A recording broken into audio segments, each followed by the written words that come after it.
신부님은 학교에 계시니까 또 이런 젊은 친구들 많이 만날 텐데 신부님이 느끼는 90년생 어떤 느낌이에요?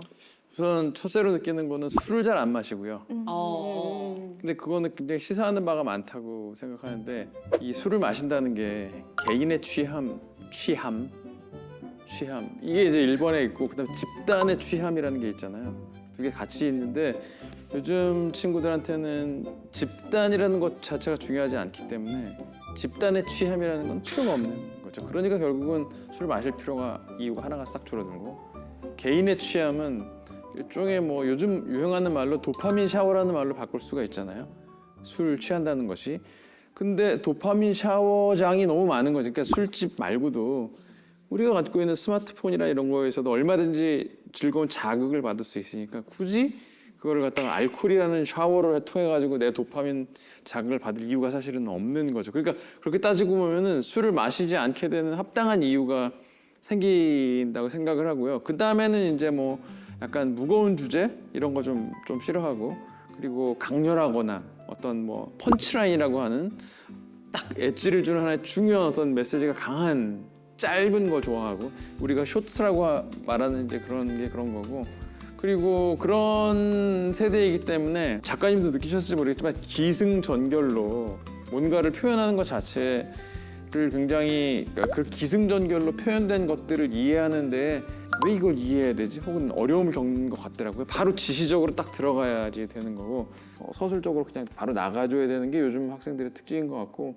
근데 저는 들으면서 신부님 말씀 들으면서 생각한 게 그러면 정말 젊은 친구들은 성경과는 가까워지기 힘들 것 같아요. 뭔가 성경은 한 번에 지시적으로 얘기하는 게 아니라 좀 탐구를 하고 음미를 하고 좀 생각을 해야 되는 부분이잖아요.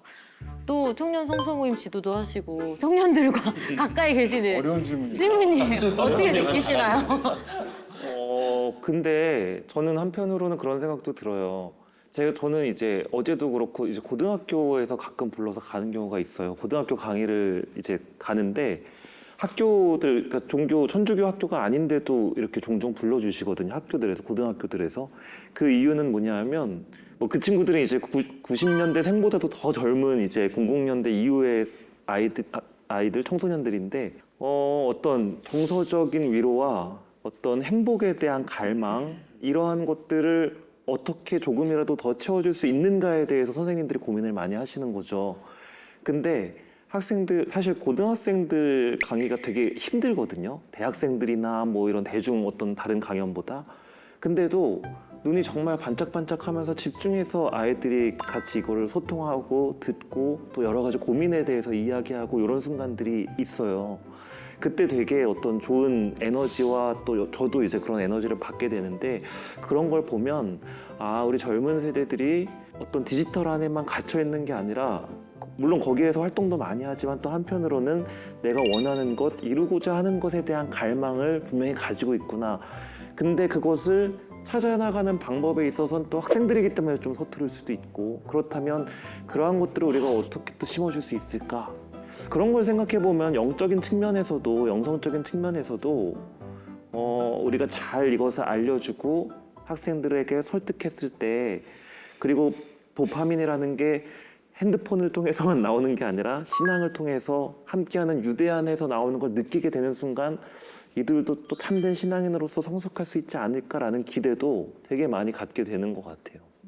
저는 작가님께 여쭤보고 싶었던 게 뭐냐 하면 저희가 이제 10대 때나 이럴 때는 사용하지 않던 기기들이 이제 예를 들면은 뭐 전자책이라든지 이런 뭐 패드라든지 이런 것들이 나오잖아요.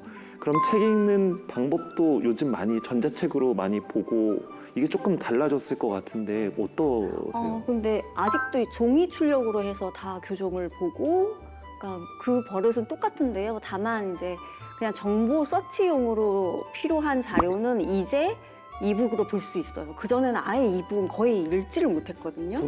저는 지금도 그렇거든요. 네. 무조건 책을 사서 봐야 되고. 네네. 뭔가 집중도가 확실히 달라서. 근데 요즘에 독자분들 만나보면 일단 공간 너무 많이 차지하잖아요. 이게 실물이다 보니까.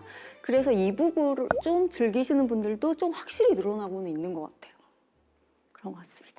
뭐 책에 따라서 책의 어떤 종류에 따라서도 다른 것 같고요. 그러니까 그냥 이북이라든지 이런 어떤 화면을 통해서 볼 수 있는 책이 있고 종이로 봐야 되는 책들이 있을 수 있는 거고 이런 식으로 또 책에 따라서도 종류가 다르고 뭐 이게 어떤 하나의 뭐 모든 책을 다 이북으로 볼 수 있다 없다 이렇지는 또 않은 것 같기도 하고요. 하긴 강의를 하다 보면 학생들이 정말 패드를 너무 기가 막히게 써요. 필기를 하고 뭔가를 하고 하는 것들이 너무 자연스럽고 너무 잘 써서 와, 나 때도 이렇게 이런 것들이 있었으면 종이값을 많이 아꼈을 텐데라는 생각도 들고 확실히 이게 세대가 달라지니까 이게 좀 이런 패턴도 많이 달라지는 것 같아요. 두 가지 면이 있는 것 같아요. 그러다가도 자꾸 그 다이어리 꾸미는데 또 이렇게 아날로그 꾸미는 거에 이렇게 열광을 하고 또 디카를 그러니까 똑딱이 카메라를 사실 더 비싼데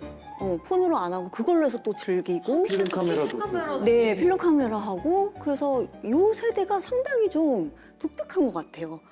그리고 그래서 저는 이제 기성세대로서는 그 제가 10대 때 유행했던 게 다시 이렇게 막 유행하거든요. 예를 들면 머리끈도 저희 때는 이른바 곱창이라고 불렀던 그게 다시 유행할 때 제가 정말 깜짝 놀랐거든요. 그래서 이런 식의 변화들이 일어나는 걸 지켜보는 것도 신기하고 그게 그 과정에서 어떻게 변화하는지도 그러니까 적어도 이 세대가 우리 세대한테 아예 관심이 없는 건 아니구나. 접점이 없는 건 아니구나. 이런 생각은 하는 것 같아요. 약간 기성세대 카운터라는 느낌도 많이 받아요.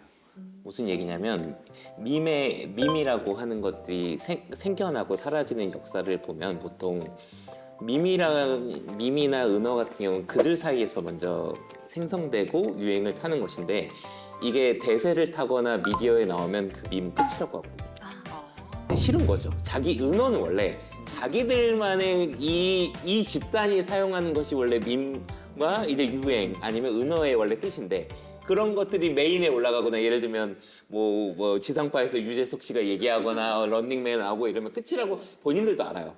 이제 끝났다 이거는. 진짜 막 우리 회사에 이제 신입사원이 들어왔어요. 근데 걔네들끼리 막 얘기하는 거를 제가 그 얘기를 하면 이제 얘들이 싫어할 수도 있고 이제 앞으로 안 쓸 수도 있다는 거잖아요. 저 선배가 알면 끝인데. 뭐 근데 저는 이제 오늘도 이제 강연을 이제 교장 선생님 이제 제가 한 몇백 분 두고 하고 왔는데 저는 이제 그것에 대해서 관심을 갖거나 그거는 좋다고 생각해요. 저도 사실은 90년생이 온다를 맨 처음에 썼을 때 저는 82년생이니까 그들이 얘기했던 걸 못 알아먹는 순간 궁금해서 찾아보다 보니까 스스로 얘기는 안 했지만 정리하다가 재미를 붙인 게 있었고 그게 이제 작은 시작이었는데 근데 그것을 이제 약간 영포티라고 하잖아요. 저도 포티지만 이제 그게 이제 조롱의 의미로 바뀌었거든요. 젊은 척하는 아저씨. 맞아요. 예, 스윗 영포티 뭐 이런 게 그런 용어가 이제 그것도 이제 바뀌었는데 이제 언론에서 이제 젊은 이제 40대 중년도 늙지 않았다 뭐 이런 걸로 시작됐다가 지금은 약간 조롱의 의미로 바뀌긴 했는데 오히려 근데 그런 것을 굳이 안 보여줘도 될 것 같아요. 그 얘기 막 하는데 오늘 늦었 어때요? 막 이러면서 느끼하게 막 늦었 그랬음, 막. 오지게 지리게 일했는데 칼퇴각 뭐 이런 얘기 굳이 하지 말라고 했거든요. 그러니까 이렇게 굳이 안 해도 되는 거예요. 알면 좋겠죠. 오해 없이 알면 좋은데 그러니까 저도 사실 모르거든요. 근데 어디서 뭐 하면 뭐 테스트해요. 뭐 뉴진스가 몇 명인지 알아요? 저는 BTS가 몇 명인지 몰라요. 그건 당연히 우리가 멀어지는 건 당연한 것들인데 굳이 그걸 공부는 좋지만 가서 하지 말자가 제 생각이긴 합니다. 그러니까 좀 본론 넘어오면 그 누군가 기성세대가 했던 것들은 우선 낡은 거예요. 맨 처음에는. 근데 이게 저희도 예전 것들 뉴트로에서 안 하잖아요. 그러면 그게 지금 선배들이 안 하는 것이 새로워 보일 수도 있다고 생각해요. 돌고 돈다고 생각합니다. 우리가 그들이 DM이 좋다고 해서 DM을 모두 대중이 카톡 대신 쓰는 순간 그들은 DM에서 빠져나갑니다. 다시 카톡을 쓰겠죠. 그렇죠. 이런 것들이죠. 아니면 새로운 것을 뭔가 찾거나 거기다 이제 뭐 다시 이제 편지는 어때? 펜팔 문화가 생길지 모르겠지만 그런 게 다시 핫해질 수 있다고 생각해요. 누군가 안 한다는 것은 그들에게 핫할 수 있다고 생각합니다. 아크티스가 또 컴퓨터 프로그래머의 수호성인인가요? 네.